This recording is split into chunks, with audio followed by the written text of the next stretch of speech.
ہر گناہ کے اوپر دو طرح کے نقصان ہوتے ہیں، آخرت میں بھی سزا ملتی ہے اور دنیا میں بھی اس کا نقصان ہوتا ہے۔ ان میں سے ایک نقصان تو یہ کہ دل پریشان رہتا ہے۔ آپ کسی بندے کو دیکھ لیں جو جھوٹ بولتا ہو یا کسی سے حسد کرتا ہو یا کسی غلط تعلقات میں پھنسا ہو، دل بے چین ہوگا، حالانکہ اس کے پاس مال پیسے کی بہتات ہے، جو چاہتا ہے کھائے، جو چاہتا ہے پیے، جہاں چاہتا ہے سوئے، دل پریشان۔ خود زبان سے بھی کہے گا کہ جی ظاہر میں سب کچھ ہے، دل پریشان ہے، سکون روٹھ جاتا ہے، اس کے نکال لیا جاتا ہے اس کے دل سے۔ ڈپریشن، ٹینشن، ہر وقت اسی کا مریض بنا ہوتا ہے۔ زندگی پرسکون نہیں ہوتی، بلکہ ایئر کنڈیشن کمروں میں کمبل لے کے لیٹا ہوتا ہے، کروٹیں بدلتا ہے، نیند نہیں آتی، نیند کی گولیاں کھانی پڑتی۔ نیک بندہ تو زندگی میں ایک دفعہ مرتا ہے، یہ بیچارہ دن میں کئی دفعہ جیتا ہے، کئی دفعہ مرتا ہے، ایسا پریشان ہوتا ہے، اور خود کہتا ہے اس جینے سے تو مر جانا بہتر ہے۔ بنیادی وجہ کیا ہوتی ہے کہ گناہوں کے اثرات ہوتے ہیں۔ ایک اور وجہ گناہوں کی وجہ سے جو پیش آتی ہے کہ عبادت کی توفیق چھن جاتی ہے۔ چنانچہ انسان اگر بدنظری کا ارتکاب کرے، تہجد کی توفیق نہیں ملتی، تکبیر اولیٰ کی توفیق نہیں ملتی، مسنون دعائیں بہت سارے لوگوں کو یاد ہوں گی، موقع پہ پڑھنی یاد نہیں آتی۔ یہ گناہوں کا وبال ہوتا ہے۔ ہمیں ایک حافظ قرآن نوجوان ملا، کہنے لگا حضرت حفظ قرآن کیا ہوا تھا 9 سال میں، کبھی ناظرہ بھی قرآن ختم نہیں کیا۔ توفیق چھن جاتی ہے، فجر کی توفیق نہیں ملتی، قضا ہو جاتی ہے، آنکھیں نہیں کھلتی، الارم لگا لگا کے رکھتے ہیں، الارم بھی بند کر دیتے ہیں، پتہ بھی نہیں ہوتا کیا یا نہیں کیا۔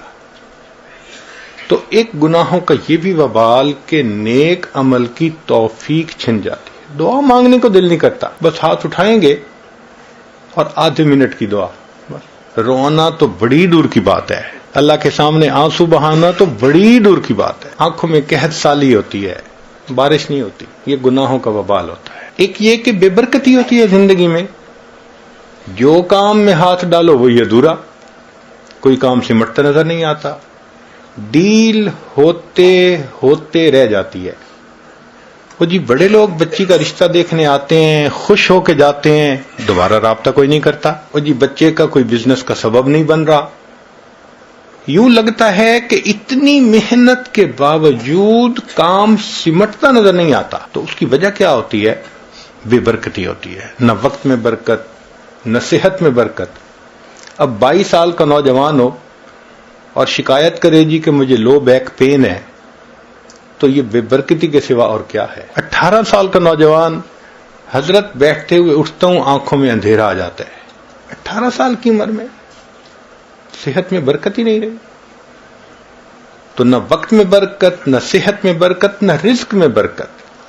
جتنے گھر کے افراد ہیں سب کے سب کمانے والے، خرچے پورے نہیں ہوتے، اس کو بے برکتی کہتے ہیں۔ تو گناہوں کے وبال، ایک وبال یہ بھی ہے کہ نعمتیں زائل ہونا شروع ہو جاتی۔ خود کہتے ہیں حضرت ایک وقت تھا لوگوں سے لاکھوں لینے تھے، آج ایک وقت ہے کہ لوگوں کو لاکھوں دینے ہیں۔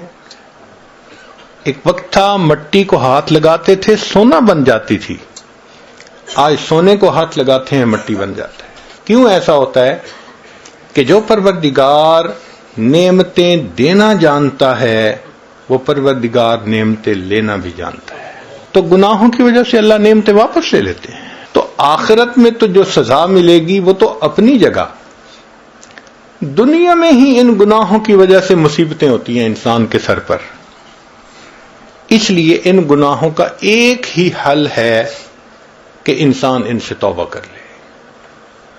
یہ نہیں ہو سکتا کہ گناہ بھی کریں اور اللہ بھی راضی رہے، با مسلمان اللہ اللہ، با برحمن رام رام، یہ نہیں چلتا، ایک کا بن کے رہنا پڑتا ہے۔ گناہ کی مثال کینسر کی سی ہے۔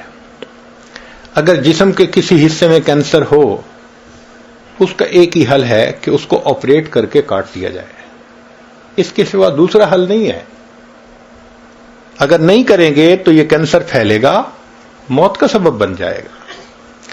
بالکل اسی طرح گناہ کی یہی مثال کہ اس کا ایک حل ہے کہ توبہ کر کے گناہ کو چھوڑ دیا جائے، اگر نہیں تو اس کی ظلمت ایسے پھیلے گی کہ بالآخر انسان روحانی موت مر جائے گا۔ گناہ کی ابتدا کچے دھاگے کی طرح کمزور ہوتی ہے۔ انسان ابتدا میں گناہ کو چھوڑنا چاہے تو بڑے آسانی سے چھوڑ دیتا ہے، لیکن کرتا رہے تو پھر گناہ کی عادت اتنی پختہ ہو جاتی ہے کہ جیسے جہاز کا لنگر ہوتا ہے، اینکر آف دی شپ۔ شپ کو اینکر سے باندھ دینا، وہ ہلنے نہیں دیتا اس کو۔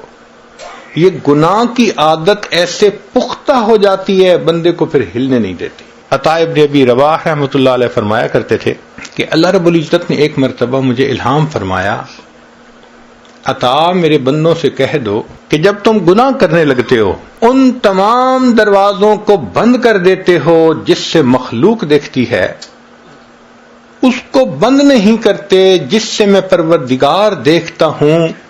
کیا اپنی طرف دیکھنے والوں میں سب سے کم درجے کا مجھے سمجھتے ہو؟ 3 سال کا بچہ بھی پاس ہو تو فحش حرکت کرنے سے گھبراتے ہیں، اور اللہ دیکھ رہے ہوتے ہیں اور ہمیں اس کا کوئی ڈر محسوس نہیں ہوتا۔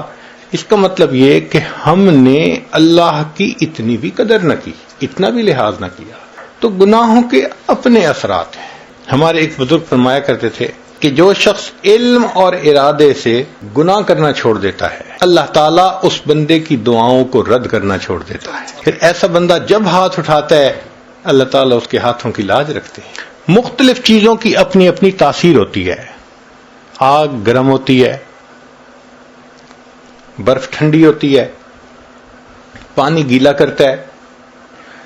اب کوئی بندہ کہے جی کہ میں پانی میں بھی رہوں گیلا بھی نہ ہوں، بھئی کیسے ہوگا؟ آگ کے پاس بھی بیٹھوں گرمی بھی نہ آئے تو آگ کیسی؟ جی برف ہاتھ میں پکڑوں ٹھنڈی نہ لگے، بھئی برف کیسی؟ تاثیر ہے اس کی۔ جس طرح ہر چیز کی مادی طور پر تاثیر ہے، اسی طرح گناہ کی یہ تاثیر ہے کہ بندہ کا دل پریشان رہتا ہے۔